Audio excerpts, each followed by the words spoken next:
My son ignored my calls for 2 weeks, so I went to his home in silence. But when I entered, something shifted beneath my grandson's bed. When the officers raised the frame, the betrayal we uncovered froze every one of us in disbelief. Imagine a silence so chilling, it screams betrayal. Imagine finding a child, not lost, but hidden, withered away, clinging to an empty bottle as if his life depended on it. My world shattered into a million pieces the day I walked into that house, a place that was once filled with laughter, now a tomb of unspoken horrors. I still remember it perfectly. On that fateful day, my heart a raw knot in my chest, I took the first bus heading to Chicago. The 3-hour ride was an agonizing blur. I didn't say a single word. My eyes were glued to the window, but my mind was miles away, grappling with a growing dread. I tried to tell myself to calm down, but my hands trembled uncontrollably as I clutched the ticket. When I finally stepped off at the main terminal, the city was already swallowing the last light of day. I walked quickly, almost ran, toward the gated community where my son, David, lived, the same path I'd walked dozens of times to visit him and my precious grandson, Leo. But this time, every single step felt heavy, like I was wading through thick mud, walking straight into a nightmare I couldn't comprehend. Standing before the familiar wooden door, I knocked. First gently, then with more and more force, my voice catching in the cold air. "David. Leo." I shouted, but my words were swallowed by the biting wind. No one answered. I reached for the doorknob, just a desperate attempt, but when I turned it slightly, it creaked open. Unlocked. My heart exploded in my chest, pounding like a war drum. David never, ever left the door unlocked. He was always so careful, meticulous, especially when Leo was home. I pushed the door open, stepping inside, holding my breath as if the slightest noise could shatter everything, revealing a truth too terrible to bear. The scene that met me froze me to my core. The living room was a disaster, like a violent struggle had taken place. The sofa was shoved out of place, as if someone had hurled it in a rage.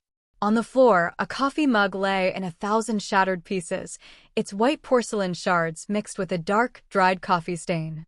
My legs trembled as I stepped over it, trying desperately not to crunch on the glass. The kitchen was just as bad, the water cooler jug tipped on its side, several empty water bottles rolling on the floor, uncapped, as if someone had chugged them down in pure desperation. The damp, stagnant smell, coupled with the profound silence of the house, sent a shiver straight down my spine. I dragged myself upstairs, each step feeling like I was pulling a stone. My heart was beating so loud I could hear it echoing in my ears, a frantic drum against the silence. David's home office, empty. His bedroom, empty too. The bed was still made, a chilling neatness with no sign of life. Finally, I reached Leo's room. "Leo? Where are you, sweetie?" I called out, my voice hoarse with fear. No one answered. I stood in the middle of his room, looking at his toys, the bright Lego blocks, his old, worn teddy bear, and I felt my own heart begin to splinter. Suddenly, a tiny sound. From under the bed. A scraping, like a plastic bottle rolling on the hardwood floor. I froze, an icy chill racing down my entire back. My heart pounded even harder, so hard I thought it would burst right out of my chest. There was something under the bed. I wanted to bend down, to look, but my feet felt glued to the floor, rooted by pure terror.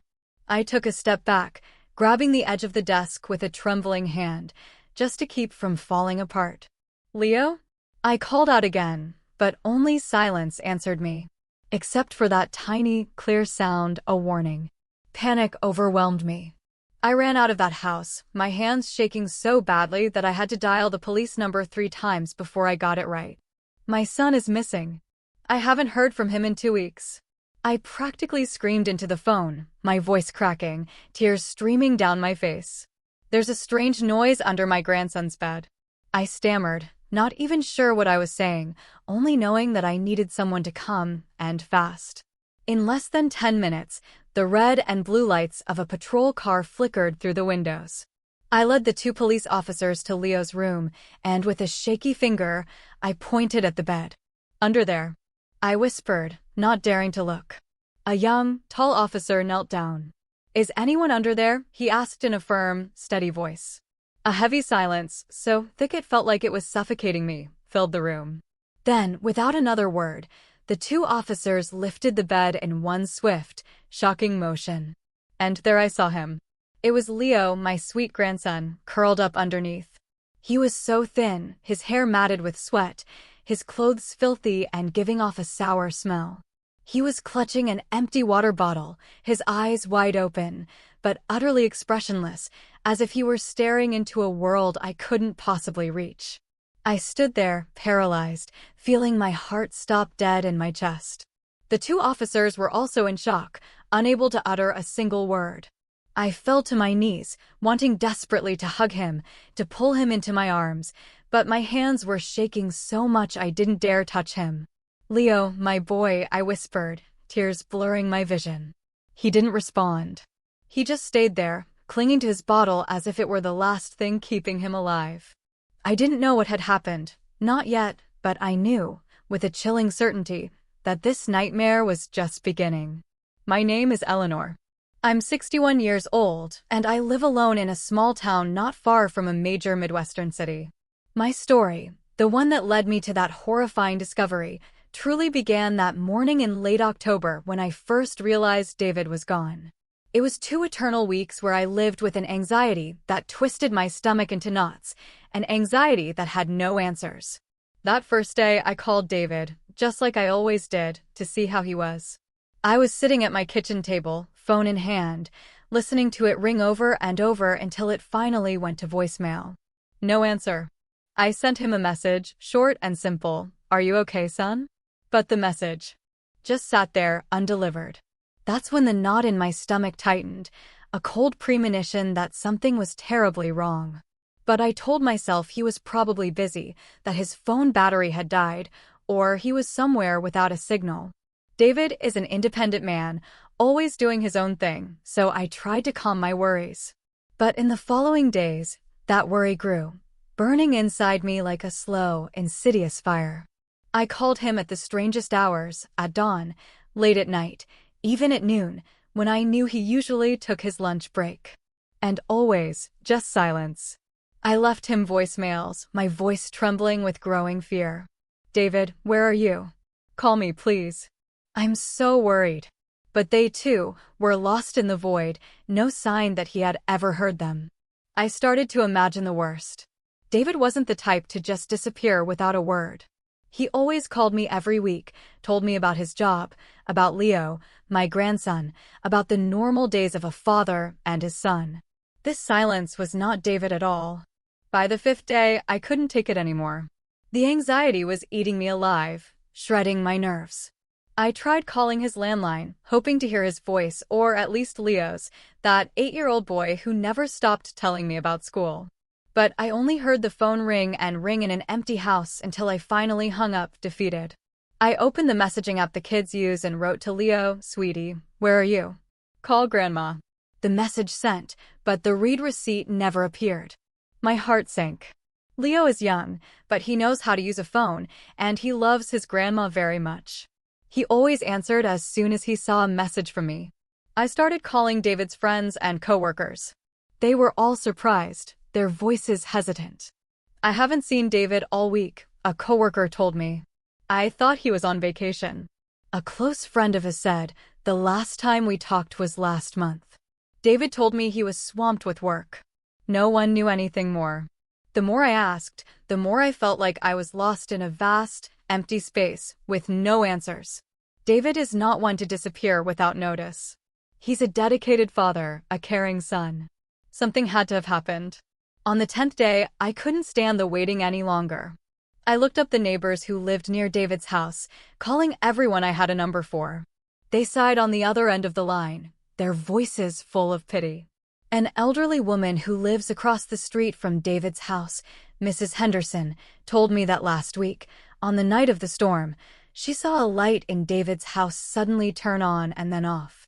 "I thought the boy just turned on the light to go to bed," she said, but her voice trembled as if she also felt a deep unease. Her words stabbed my heart like a knife.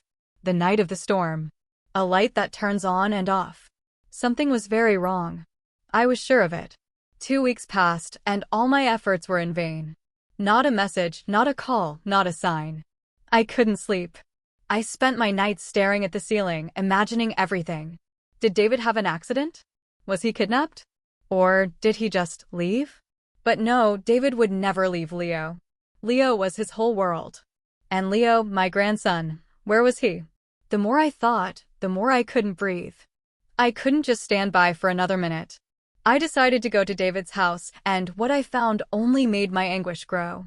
Now I'm sitting in the dim, sterile light of a hospital room, my hands gripping the edge of the chair as if letting go would make the whole world collapse. Leo was lying in the bed, his small body almost lost in the pristine white sheets. A police officer had carried him in his arms from that cold, terrifying house, and I, like a soulless shadow, had run after them. My hands trembled when I touched him, wanting to hold him, to squeeze him tight, but afraid I might hurt him, might break what little was left. Leo didn't react. Not a blink, not a sigh. His little hands still clutched that empty water bottle as if it were the last thing anchoring him to this life. The patrol car had sped through the dark city streets, the mournful wail of the siren echoing in the night. I sat next to Leo, fanning him with a piece of paper I'd found in the house, gently patting his back. "Leo, Grandma's here," I whispered, my voice broken.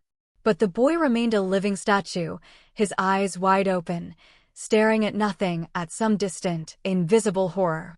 I wondered, what happened to my grandson? And to David? That trashed house, the empty water bottle, the noise under the bed. It was all a nightmare I couldn't wake up from. At the hospital, doctors and nurses rushed Leo into the emergency room immediately. I stayed outside, my hands pressed against the glass door, watching them move quickly around him. The cold, mechanical sounds of the machines mixed with the hurried, hushed voices of the doctors. No external injuries, severe malnutrition, severe dehydration, signs of psychological trauma.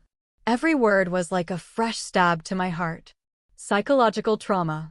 My 8-year-old grandson, that boy who always smiled like the morning sun, was now there, so thin, like a dry leaf that could blow away at any moment. A little later, the doctor let me in. Leo was already on N4, a thin tube connected to his skinny arm. His eyes were still open, but they weren't looking at me, but at a distant place, a place I couldn't reach. I took his cold little hand and called his name. "Leo, it's me, Grandma. Wake up. Please say something." But the boy didn't respond. He didn't even blink. I sat beside him on the bed, and the tears, hot and relentless, began to fall. I remembered the days when Leo was little, when he would run around my yard, laughing, his head thrown back, asking me to tell him stories about when I was young back home. Now that bright smile was gone, and in its place was a frightening silence, as if my grandson had locked his soul away. The police also arrived at the hospital, with their notebooks and their cold, official questions. A young, serious-looking officer sat next to me. "Ma'am, could you tell us when you last had contact with Mr. David?" I shook my head, a lump in my throat. "It's been 2 weeks," I said, my voice trembling. "I called him. I sent him messages. I did everything, but nothing. David would never do something like this. He always called me at least once a week." The officer jotted down notes, nodding, then turned to ask the doctor about Leo's condition. They spoke in low voices. "The victim shows no life-threatening injuries, but he's in a state of severe post-traumatic shock." Hearing those words, I felt as if a heavy stone was crushing my chest. Post-traumatic shock. What did Leo have to go through to end up like this? I wanted to demand answers, to scream, but the officer just took notes and told me, "We're opening a missing person case. Could you come with us to the precinct to give a full statement?" I shook my head, almost begging. "Let me stay with my grandson. I can't leave him alone right now." They nodded, agreeing, but their eyes were filled with concern, as if they, too, felt the dark shadow hanging over my family. That night, I sat by the bed, watching Leo tremble as he slept in fits and starts. He clutched the empty water bottle tightly, even in his sleep, as if he were afraid someone would snatch it from him. Sweat ran down his forehead, soaking the pillow beneath his head. Occasionally, he would jolt awake, his eyes wide with terror, but he wouldn't say anything. Just look at me with that empty, haunting gaze. I wiped his forehead with a small towel, my hand trembling uncontrollably. "Grandma is here with you," I whispered, even though I knew he couldn't hear me, couldn't respond. The doctor came to check on him, a middle-aged woman with a kind, weary look. She put her hand on my shoulder and said softly, "Ma'am, the boy needs time. He went through a huge shock. Be patient. You'll see. He'll tell us what happened." I nodded, but inside I felt a terrible heaviness. Patience? How could I be patient when David was still missing? When Leo was here like a shadow of his former self? I spent the whole night sitting there, holding Leo's hand, listening to his weak, shallow breathing. I remembered the last time I spoke to David on the phone. His voice had sounded tired, but he still tried to laugh. "Mom, I'm fine. It's just that work has been a bit heavy." I hadn't realized how heavy it was. I hadn't asked more questions. Now I blamed myself. If I had paid more attention, if I had called sooner, would things be different? 2 days passed, and I didn't move from Leo's bedside, as if taking my eyes off him for a second would make him disappear entirely. Leo was still there, small and fragile, his thin hands hugging a teddy bear a kind nurse had given him. I tried to feed him some broth, spoonful by spoonful, bringing it to his mouth, praying he would eat something, anything. "Eat, Leo, sweetie, so you can get strong and come home with Grandma," I whispered, my voice trembling. But the boy barely swallowed a couple of spoonfuls, then clamped his mouth shut, his gaze fixed on the ceiling, lost. Every night was the same. Leo had nightmares. Sometimes he would sit up suddenly in bed, his mouth open as if trying to scream, but no sound at all, came out. I would hold him, rock him gently, and sing him the lullaby I used to sing to David when he was a baby, but Leo would just tremble, sweat drenching his forehead. I would wipe his brow, my hand shaking so much the washcloth would fall to the floor. I asked for a psychologist to come, a young woman with a very sweet, soft voice. She sat next to Leo, held his hand, and asked him gentle questions. "Leo, do you want to tell me something about your dad? Or about anything you saw?" But the boy just hugged his teddy bear tighter, his eyes on the floor, without saying a single word. I stood to the side, my heart lodged in my throat. "Will he talk again, doctor?" I asked, almost pleading. The psychologist looked at me with deep compassion. "Ma'am, he needs time. The shock was too great for a child, but I'm sure he will open up. It's just not the right time yet." I nodded, but inside, I couldn't be calm. Time? I didn't know how much time I had left to wait with David still missing, and every passing day was a torture of anguish and pain. On the morning of the third day, I was cleaning Leo's face, gently wiping a damp cloth over his thin cheeks.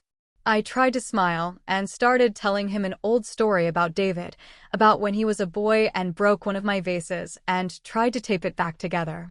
"Your dad was so silly, Leo," I said softly, tears pricking my eyes. "But he loved you more than anything in the world." Leo didn't respond, but I saw his little fingers squeeze the teddy bear, as if he were clinging to something, to David. I was about to continue when the phone in my purse vibrated. The caller ID showed the police precinct. My heart pounded, a bad feeling, a cold dread, washing over me. I answered, my hand shaking so much I almost dropped the phone. The detective's voice on the other end was grave, very different from his usual calm demeanor. "Mrs. Eleanor, I need you to prepare yourself. We just used luminol to re-examine Mr. David's house, and we found a very large amount of blood in the living room." My ears went numb, as if the world had suddenly gone silent. The washcloth in my hand fell to the floor. I couldn't feel my own hands, my own body. "Blood?" I repeated, my voice breaking, barely a whisper. The detective continued, and every word was like a knife to my heart. "It's very likely we're dealing with a homicide. The crime scene has been cordoned off pending DNA results." I was barely processing what he was saying, not fully understanding his words, the horrific implication. Then Leo tugged hard on my sleeve. I turned and saw his red, tear-filled eyes, as if he had heard everything, understood it all. And then, after so many days of agonizing silence, Leo burst into tears, a heartbreaking, guttural cry that shattered the calm of the hospital room. "Dad, he's dead," he screamed, his voice weak and raw, but full of a pain so profound it felt like his entire world had just collapsed. I fell back into the chair, hugging him with all my strength as tears streamed down my cheeks. "No, Leo. No, it's not like that," I told him, but I didn't even believe my own words. His few, agonizing words had been like a hammer blow to my heart. Leo's cries were heard over the phone, and the detective said quickly, "Ma'am, calm down. We're on our way to the hospital right now to take an initial statement. Please don't move from there." I didn't answer.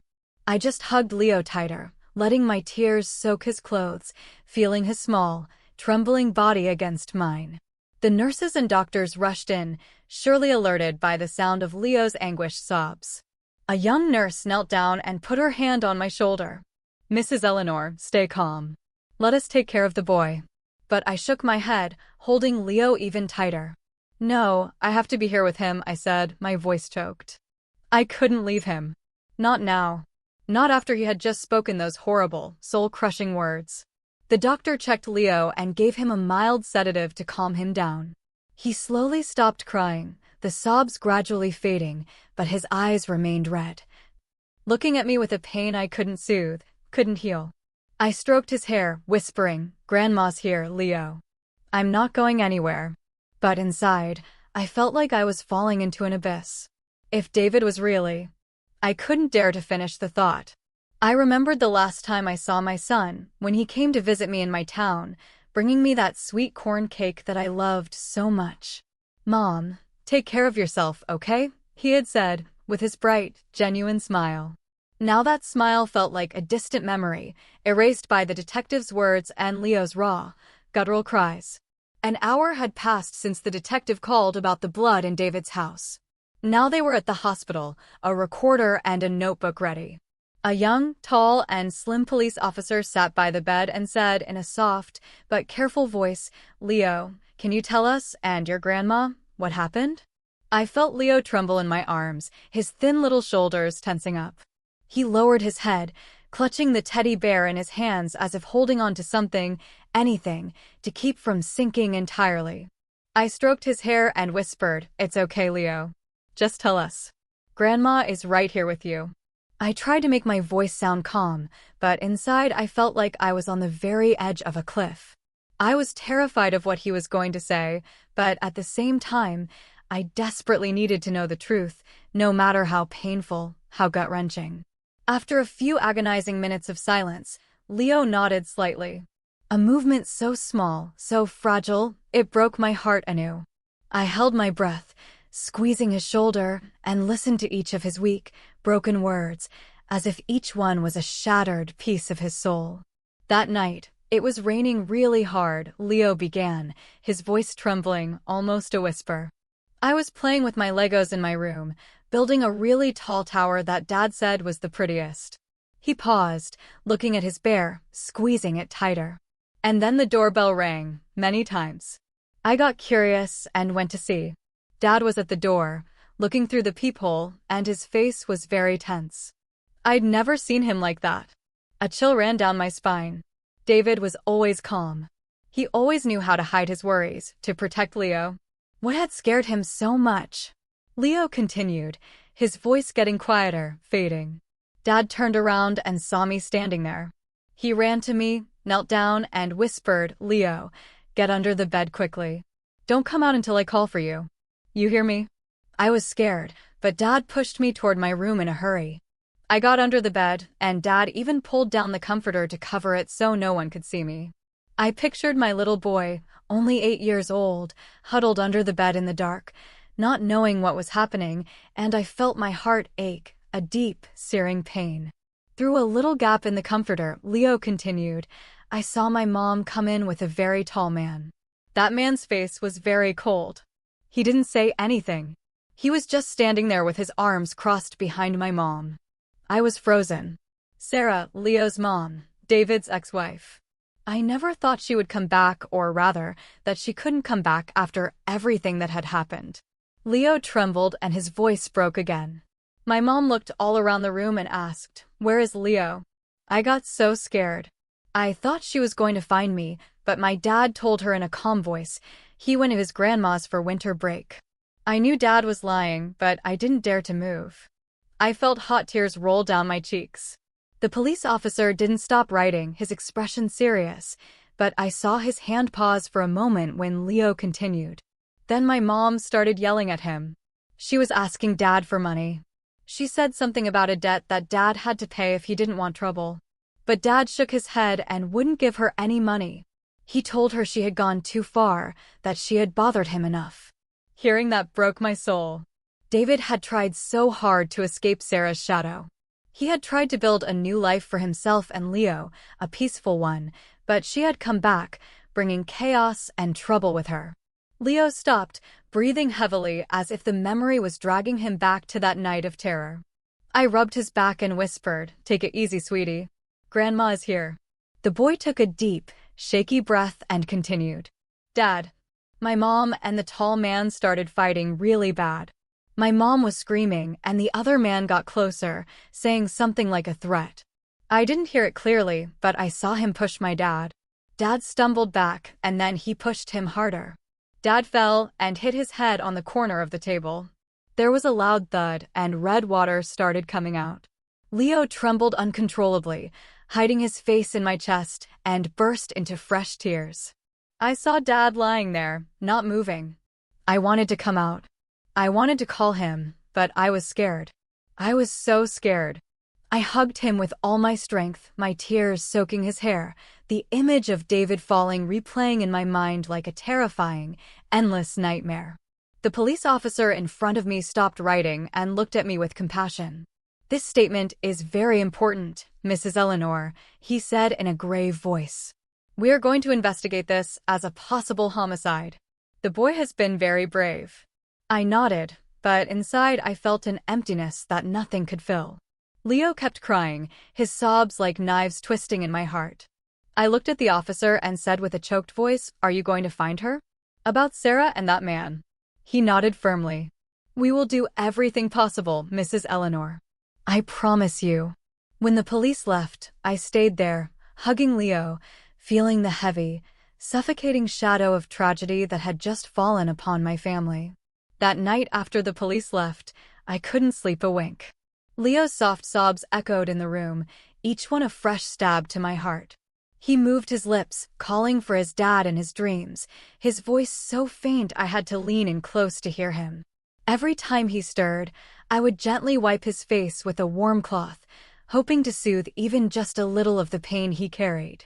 But as I touched his cold, fragile skin, old memories came rushing back, hurting as if someone were pouring salt on a wound that had never truly healed.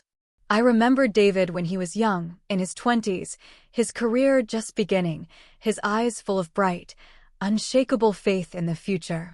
I remembered the pride with which he introduced me to Sarah, her smile shining like the summer sun. "Mom, this is Sarah," he said, his voice brimming with love. "She's going to be my wife." Sarah back then was a good girl, a bit clumsy, but always trying to do things right. She would blush when I taught her how to cook. And I remembered thinking, yes, this girl is good. She's going to make David happy. The whole family loved her, not just for her warm smile, but for the way she looked at David as if he were her entire world. Then Leo was born, and it was as if a new light, a brighter one, had been lit in our family. I still remember the day I took him out for a walk in the yard, Leo nestled in my arms, his round little eyes looking at me with a grin from ear to ear. The neighbors would joke, "Mrs. Eleanor, you look 10 years younger." I would laugh, my heart full of pure, unadulterated joy. David and Sarah were still happy then. They would visit me often, bringing Leo and their stories of their new life, their growing love. I thought it would always be like this, that our small family would always be full of laughter, warmth, and simple happiness. But then, slowly, everything started to fall apart. I remember the day I got a call from David. His voice sounded dull, utterly exhausted. "Mom," he said, "Sarah, she got into some gambling trouble." I froze. I couldn't believe that good girl, That sweet young woman, had fallen into something so dark, so destructive. The first time, David quietly sold the car he loved so much, the car he had saved for years, just to pay off his wife's debts. I saw him sitting in the yard, his eyes red, but he still tried to smile for me. "Mom, I'll be fine. I just want to help her." I took his hand, wanting to say something, anything, but I kept quiet because I understood that David loved Sarah so much he was willing to do anything to save her, to save their family. But things didn't stop there. The second time, debt collectors came knocking on my door, making thinly veiled threats because Sarah couldn't pay. I had to take out all my savings. It was the money I had put aside for my old age, for my future, but I didn't hesitate for a second. I just wanted to protect my family, to shield David, to keep the peace. "Mom, I'm sorry," David told me that night, his voice choked with shame and despair. I didn't think things would get to this point. I hugged him tight and told him not to worry, that family was for supporting each other. But inside, I started to feel truly scared. Sarah was no longer the good girl she used to be. Every day that passed, she changed more, morphing into someone I barely recognized. Sarah became irritable, capable of breaking plates over the smallest, most insignificant thing. I remember one time I went to visit, and I saw Leo huddled in a corner, his eyes red and swollen because his mom had just yelled at him for spilling a glass of milk. Sarah was there, screaming at him, "You're just as clumsy as your father." I ran over and pulled Leo away, trying to calm her down, but she just laughed bitterly. "He's my son. I know how to raise him." Those words were like a stab in my heart. Leo didn't deserve to endure those fits of rage, that endless cruelty. I looked at David and saw him consumed by it all, utterly broken. His eyes, which once shone with such life and love, now only reflected exhaustion and utter helplessness. Many nights, David would call me, venting through his tears. "Mom, I can't take it anymore," he would tell me, his voice trembling with desperation. "Sarah is not the woman I fell in love with. I'm afraid she'll hurt Leo." Hearing him like that broke my soul, but I could only console him, offer what comfort I had. "Son, if you need me, I'm here. I'll help you." Finally, David decided to divorce and fight for custody of Leo. The day the judge made the ruling, I saw him sigh in relief, as if a monumental weight had been lifted from his shoulders, from his very soul. I felt the same way. I thought that finally, father and son would have a quiet life, that Leo would grow up surrounded by David's pure, unwavering love, without any more shouting or crushing debts. But I was terribly, tragically wrong. Barely half a year later, Sarah returned, bringing with her a much worse nightmare. The story Leo told me about that stormy night, about how David fell and lay motionless on the floor, kept replaying in my head, a horrific loop. Sarah, the woman I once loved like a daughter, who was the mother of my grandson, had become a stranger, a cruel, unrecognizable person. Sitting in the oppressive darkness of the hospital room, I watched Leo sleep, and I heard him sob, his lips still moving, still calling for his dad. I made a promise to myself, a solemn vow. "David, I will get justice for you. I will protect Leo, no matter what it costs me." The next morning, the sun streamed through the hospital window, but its warmth couldn't penetrate the chill I felt inside. I sat next to Leo, watching him sleep soundly after the sedative. His small face looked calmer, more peaceful, but the mark of pain, the deep trauma, was still there, impossible to erase. The phone vibrated. It was a call from the precinct. The detective, in a grave but firm voice, told me, "Mrs. Eleanor, we have new information. Could you come to the station right now?" I nodded, though he couldn't see me, and I whispered to Leo, "Grandma will be back in a little while, sweetie. Be good. The nurse will take care of you." I entrusted my grandson to the young nurse, who I had gotten to know over these past few days, and hurried out of the hospital, my mind a turbulent mess of fear and desperate hope. On the way to the precinct, I was on the bus, looking out the window, but seeing nothing but the vivid, terrifying image of David falling, recounted in Leo's broken words. I clutched my shawl tightly in my hands, trying desperately to hold back the fresh wave of tears. When I entered the briefing room at the precinct, The lead detective, a middle-aged man with a piercing gaze, was already waiting for me. He spread a large map on the table and pointed to several red dots marked around David's house. "We have a new lead," he said, his voice confident, cutting through my despair. A neighbor's security camera recorded a suspicious truck on the night of the storm.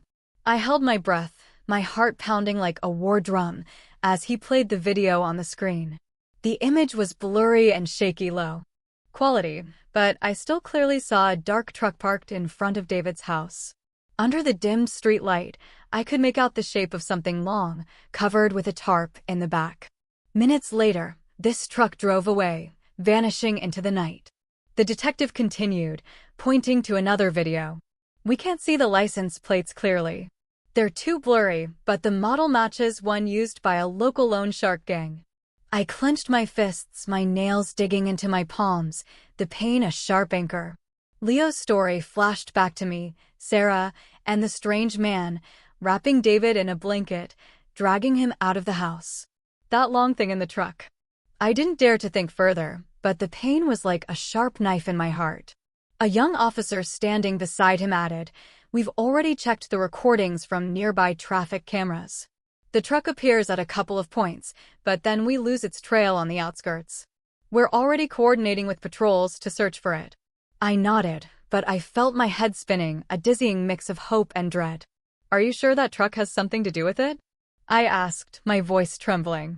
The detective looked at me, his eyes full of grim determination.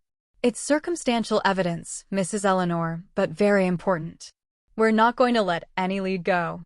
I felt a tiny glimmer of hope, fragile and tentative, but at the same time, the fear of what they might find left me breathless, gasping for air. After the meeting, the detective suggested I go back with them to David's house. I hesitated. I didn't want to face that place again, that scene of horror, but I knew I couldn't run away.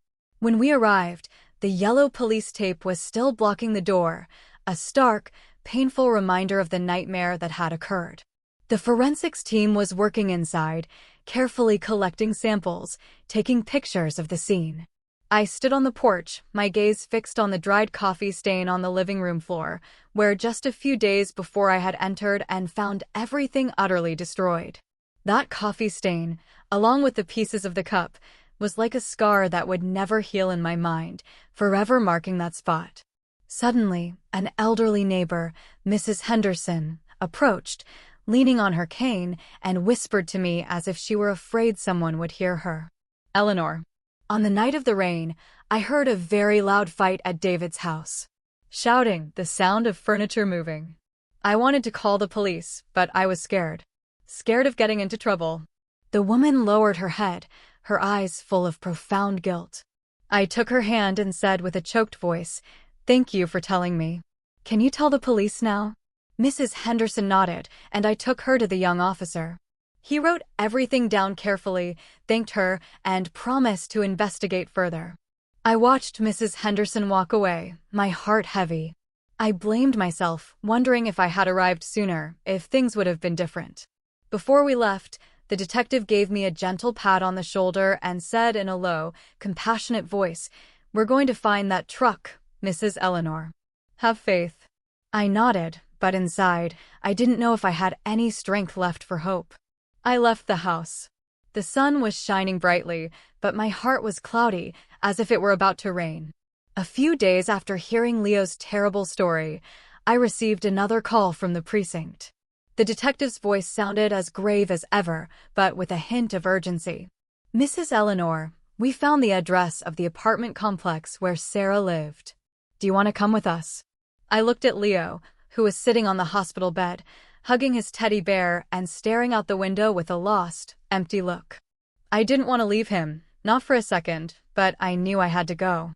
If there was any clue about Sarah, about what happened to David, I had to see it with my own eyes. "I'm on my way," I replied, my voice trembling. I again entrusted Leo to the young nurse, caressed his hair, and whispered, "Grandma won't be long, Leo. Be good. I'll be right back." The boy nodded weakly, but his gaze remained empty, as if he were in a place I couldn't reach, couldn't follow. The alley leading to Sarah's apartment complex was in a forgotten corner of the city, a place where the peeling walls smelled of dampness and despair. I walked alongside 2 police officers, my steps heavy on the muddy path, my heart pounding not from exhaustion, but from the raw fear of what I was about to find. When we arrived, the building's landlady, a middle-aged woman with a sour, hardened face, was sitting at the entrance, smoking a cigarette. As soon as she saw the police, she sighed in annoyance, as if she were used to these kinds of problems, as if we were just another nuisance. "That's Sarah," she said with a dismissive voice. "She left about 2 weeks ago, handed in the key, and took off." Her words were like a brutal blow to the chest. 2 weeks ago. Exactly when David disappeared. When his house became a scene of chaos and blood. I stood frozen, clutching my shawl tightly, desperate to stay calm. The young police officer, the tall and slim one, asked, when she left, was she carrying a lot of things? The landlady nodded, putting out her cigarette in an ashtray. "Yeah, a huge suitcase." She looked like she was in a real hurry, like she was running from something. Even hired some guy to drive her away at night. Didn't say anything except to pay up.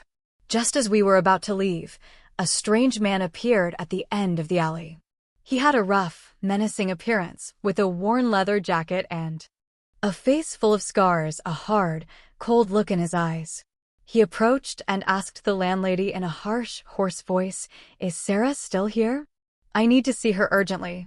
The detective stopped him immediately with a look as cold as ice. "Who are you? What's your business with Mrs. Sarah?" The man stuttered, clearly surprised and unnerved, and tried to back away, but the young officer held him firmly. After a moment of nervous hesitation, he sighed, his voice annoyed and defeated. "I'm Marco," he said. "Her loan shark. Sarah owes me a lot of money. She swore she'd pay me back in 2 weeks, but now she's nowhere to be found." The police and I looked at each other.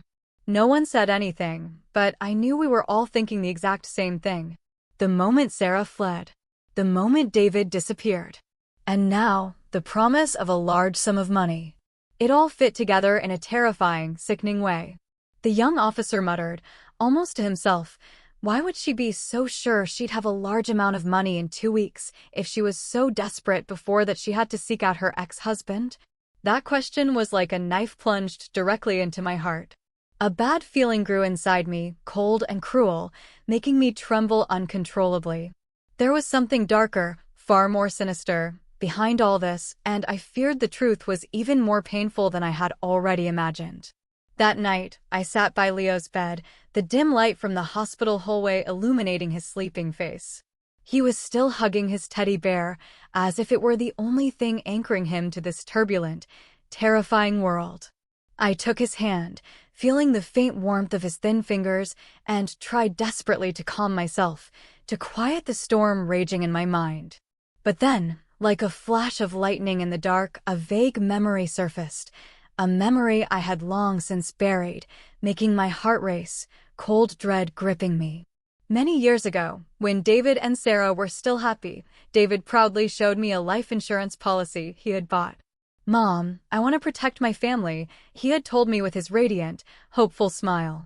"If anything happens to me, Sarah and Leo will have nothing to worry about." The sole beneficiary at that time was Sarah. And now, thinking about it, I realized with a sickening lurch that David never mentioned changing the beneficiary's name after they divorced. That memory was like a final, devastating stab in my heart. Could Sarah, with her crushing debts and utter desperation, have set her sights on David? For the insurance money? I started to tremble violently, not from the cold, but from a horrible, suffocating premonition. I looked at Leo, saw him sob in his sleep, his lips still moving to call for his dad. I couldn't stay still for another second. The next morning, I called the detective, my voice trembling, raw with suppressed emotion. I remembered something, I choked out. David had a life insurance policy, and Sarah was the sole beneficiary. Can you investigate that? He was silent for a moment, a heavy pause, and then replied, "Thank you, Mrs. Eleanor." That could be a key lead. We'll go to Mr. David's house right now. I entrusted Leo to the nurse, asking her not to leave him alone for a second, and went with the police to David's house. As we entered, The yellow tape was still on the door, a constant, nagging reminder of the nightmare that had unfolded there. The forensics team had already left, leaving the house cold and eerily silent. The detective took me and a young officer to David's study, where he used to organize his papers, his life. They rummaged through the file cabinet, checking every folder, every piece of paper, while I stood there, clutching my shawl, a tight, painful knot in my stomach. After more than an hour of agonizing searching, the young officer exclaimed, "I found it." He held a blue folder, opened it, reviewed it, and then passed it to the detective. The detective glanced over it, his eyes hardening, then lightly tapped the folder against the desk and said with contained, simmering anger, "Here it is, the motive." I looked at the paper and saw Sarah's name, printed clearly, unequivocally, in the beneficiary section. My horrible feeling was right. David, out of love and responsibility, out of a deep desire to protect his family, had unwittingly left the path clear for Sarah to take advantage. I sank into a chair, tears streaming down my cheeks, hot and bitter. "Why didn't you change it, David?" I whispered, my voice choked with grief and a desperate sense of injustice. "Why did you give her the chance?" The detective placed a hand on my shoulder and said gravely, "Mrs. Eleanor, if David died in an accident, Sarah would receive all the insurance money. With that amount, she could pay off all her debts and live comfortably. This is likely the reason he disappeared." His words were like a hammer blow to my head, brutal and final. I clenched my fists, an immense, fiery rage growing in my chest, consuming me. Sarah had become a monster, willing to take David's life for money.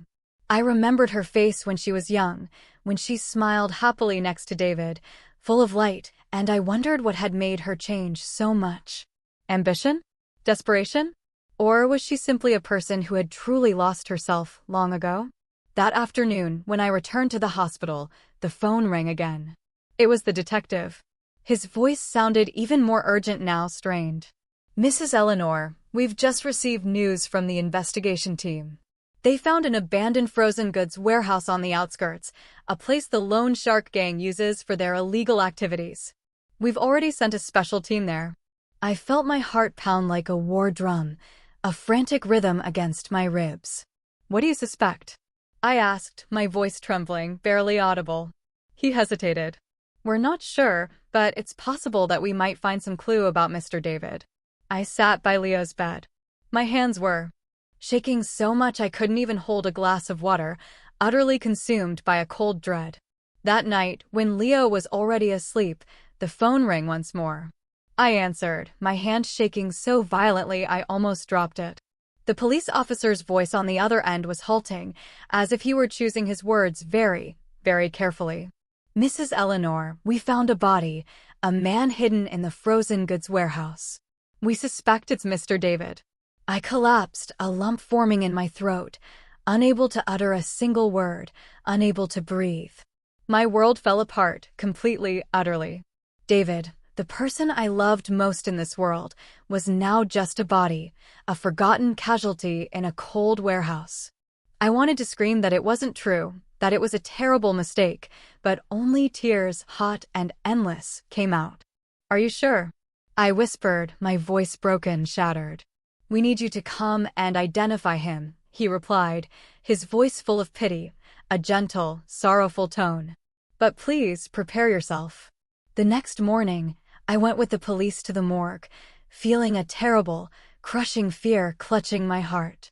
On the way, sitting in the back of the patrol car, I clutched my shawl and looked out the window, seeing nothing but David's face, his vivid, smiling face. I remembered his easy smile, the way he would tease me when I burned the sweet corn cake. "Mom, if you open a bakery, I'll be your first customer," he would say, his voice cheerful, full of life. Now, that smile was just a memory, a ghost. And I was about to face a truth I didn't want to believe, a truth that would haunt me forever. When the car stopped in front of the morgue, I got out feeling like I was walking in a dream, disconnected from my own body.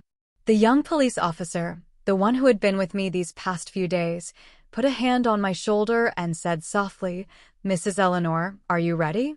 I nodded, though inside I knew I would never, ever be ready for this. The door to the cold room opened, and a frigid air, smelling of chemicals and death, hit my face, making me shiver violently. The white sheet covering the gurney was slowly pulled back, and then I saw David's face. Although it was pale, although it was changed by time and the cruel hand of death, I recognized my son instantly. His thick eyebrows, his straight nose, and the lips I had kissed so many times when he was a baby. He was still my David. I burst into tears, falling to my knees on the floor, only able to say 2 words, a raw, primal cry, my son.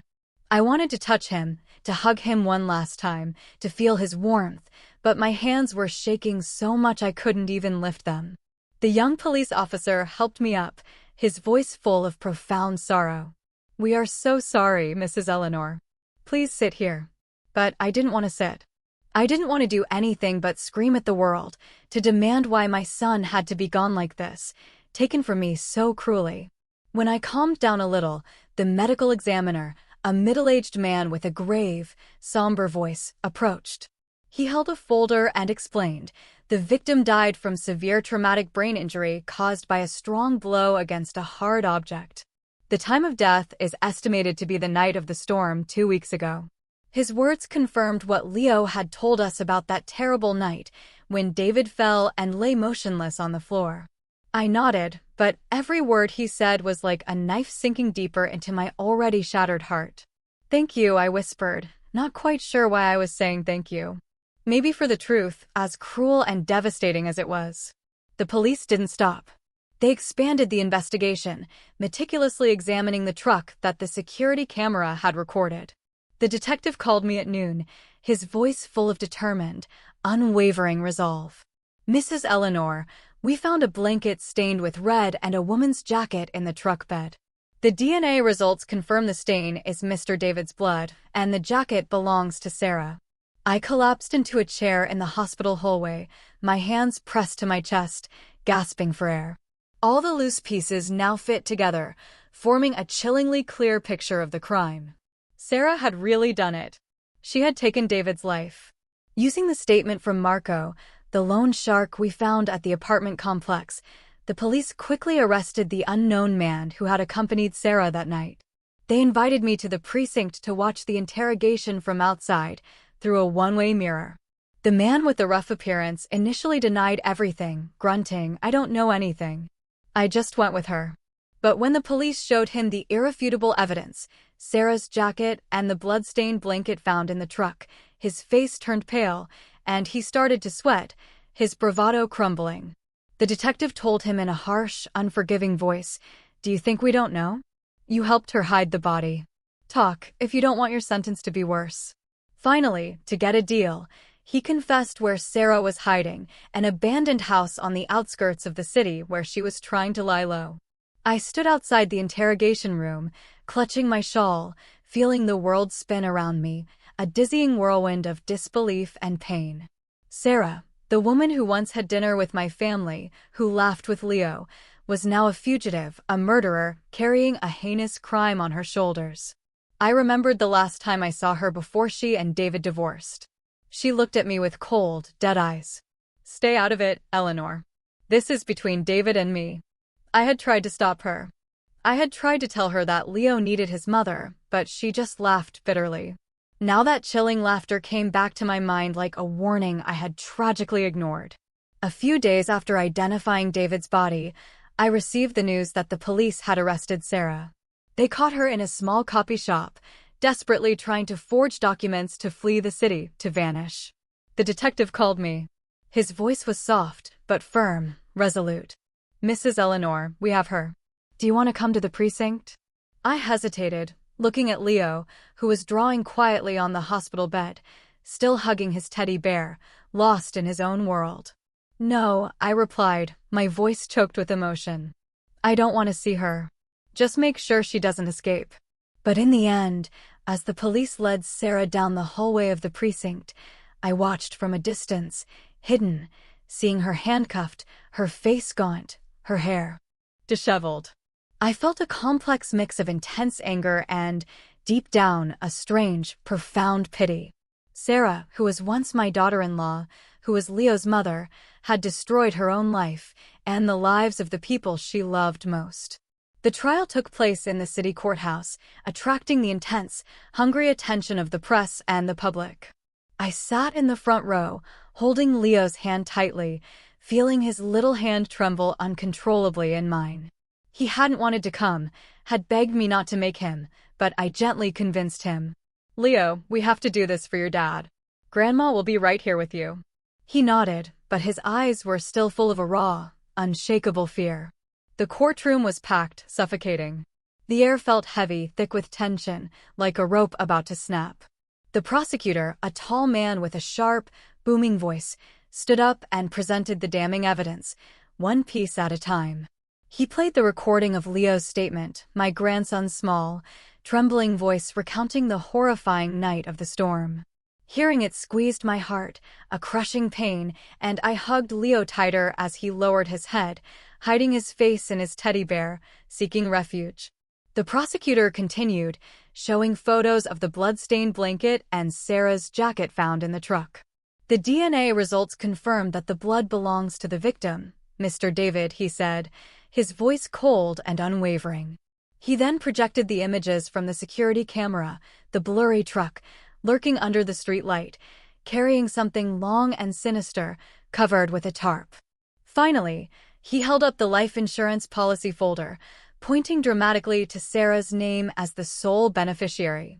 This was the motive, he declared, his voice echoing in the silent, stunned room. The defendant planned a cold-blooded murder to collect the insurance money, pay off her debts, and live comfortably.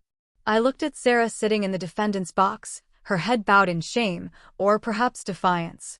At first, she tried to remain calm, avoiding everyone's gaze, but as the overwhelming evidence was presented, she began to tremble, her composure cracking. Suddenly, she jumped up, her voice shrill, hysterical. "I didn't mean to kill him. I just wanted my money." Her voice broke, but no one in the room, not a single soul, was moved. The prosecutor approached, his voice colder than ice. "If you only wanted money, why did you hide the body? You staged a fake accident scene and tried to collect on a life insurance policy." Sarah was speechless, utterly defeated. Her lips moved, but no sound came out. She turned to her accomplice, Marco, the rough man who was with her that night, and screamed. It was him. He pushed David. Marco immediately stood up, his face red with fury and betrayal, and pointed a trembling finger directly at her. "You were the one who planned everything. I just did what you told me. You told me to push him, to help you hide the body." The atmosphere in the courtroom grew even tenser, electric with raw emotion. The murmurs of the crowd sounded like a rising, crashing wave. I hugged Leo, feeling him tremble violently against me. "Grandma," he whispered, his voice small, terrified. "It was all my fault, wasn't it?" I stroked his hair, trying desperately not to cry, trying to be strong for him. "It wasn't your fault, Leo. Your mom made a terrible mistake, and she's going to have to pay for it." But inside, I knew those words, however true, couldn't heal the gaping wound in Leo's soul. After hours of agonizing deliberation, the judge, a woman with a serious, unyielding gaze, stood to deliver the verdict. Her voice was clear and firm, resonating through the hushed courtroom. The defendant, Sarah, is found guilty of first-degree murder and fraud and is sentenced to life in prison without the possibility of parole. The accomplice, Marco, is found guilty of accessory to murder and concealment and is sentenced to 20 years in prison. When the sentence was read, I broke down, sobbing uncontrollably, hugging Leo with all my strength. My tears were not only for the profound, unbearable pain of losing David, but also for the deep, aching relief that justice, finally, had been served. Leo hid his face in my chest, crying uncontrollably alongside me. And I could only rub his back, whisper soft, "It's over, my boy. Your dad can finally rest in peace." A few weeks later, I decided to close up David's house for good. I couldn't go back to that place, which was once filled with the laughter of my son and grandson, now just a painful, haunting memory. I took Leo to live with me in my small town. I enrolled him in therapy, hoping, praying, that the deep wounds in his heart would slowly, gradually begin to heal. Every night I sit by his side, and I tell him stories about David from when he was a boy, about how he always wanted me to be proud of him, about his boundless kindness. Your dad loved you so much, Leo, I say, stroking his hair, feeling the delicate warmth of his head against my hand. And Grandma does too. That night, I sat by the window, Leo asleep peacefully in my arms. The moonlight streamed in, soft and comforting, washing over us. I looked up at the vast, star-strewn sky and whispered, "My son, I promise you, I will raise and protect Leo for you. Justice has been served." Tears rolled down my cheeks, but this time I felt a small, fragile bit of peace. As if David were somewhere, looking down, smiling. I hugged Leo, knowing that although the searing pain of losing my son will never truly go away, I still have him, my precious grandson, and I will spend the rest of my life taking care of him, just as David would have. I'm still grappling with everything, especially Leo's pain.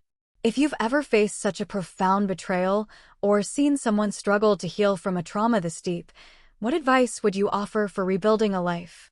Let me know in the comments below.